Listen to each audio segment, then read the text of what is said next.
Hello, I'm Kerry Stairs, Partner and ESG Specialist at Charles Russell Speechleys. Welcome back to this supply chain series on risk-based human rights due diligence. Today I'm looking at the Corporate Sustainability Due Diligence Directive, or the CSDDD, following the Omnibus amendments that were agreed at the end of last year.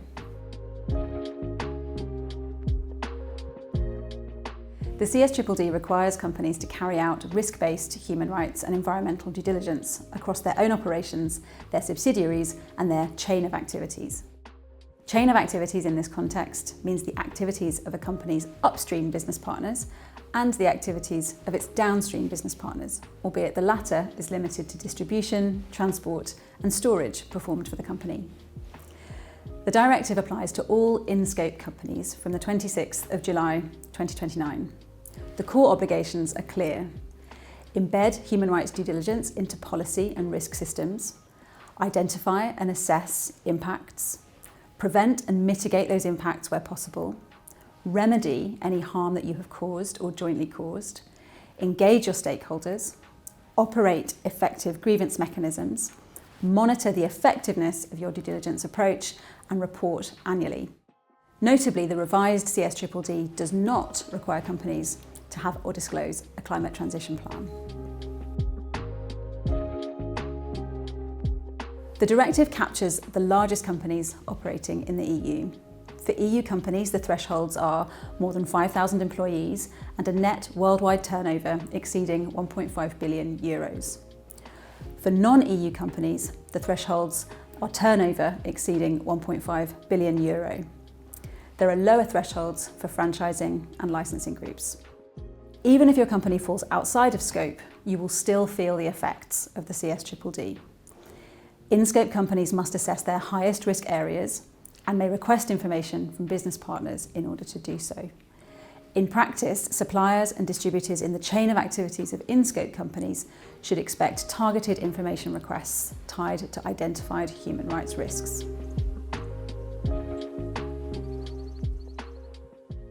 The process of due diligence under the amended CSDDD follows a structured, risk-based approach in two broad steps. First, a scoping exercise to locate where human rights and environmental impacts are most likely and most severe. Second, an in-depth assessment of those highest risk areas. Companies must then act on what they find. For potential adverse impacts, that means prevention and mitigation, including through action plans and contractual assurances. For actual impacts, it means corrective measures, and where the company caused or jointly caused the harm, it means remediation for those adversely affected.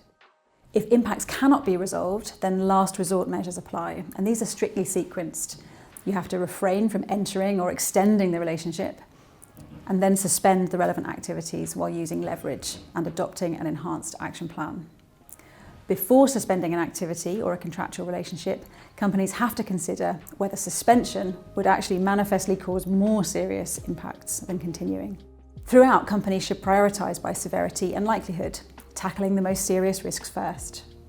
Severity is about the nature of the harm or its scale, scope, or irremediability. National authorities will oversee compliance with maximum penalties of 3% of net worldwide turnover. The key practical message is to use the runway to 2029 wisely. Start by confirming whether you are in scope and map where you sit in others' chains of activities. Then conduct a gap analysis against the CSDDD's requirements. So that's governance and policy, risk assessment methodology, prevention and mitigation tools, remediation protocols, stakeholder engagement, complaints handling, monitoring and reporting. You should design your approach strategically and not piecemeal so that you can respond credibly to partner requests for information and data. Companies should also consider compliance or alignment with the CSDDD as part of the wider landscape of sustainability laws and regulations, including, for example, the EU Deforestation Regulation, the EU Batteries Regulation, the EU Forced Labour Regulation and the new statutory guidance on the UK Modern Slavery Act, all of which either explicitly or implicitly require human rights due diligence and supply chain engagement. Approaching these requirements and standards as a whole and alongside your wider sustainability strategy is really key to avoiding missed synergies, duplicated effort and wasted costs.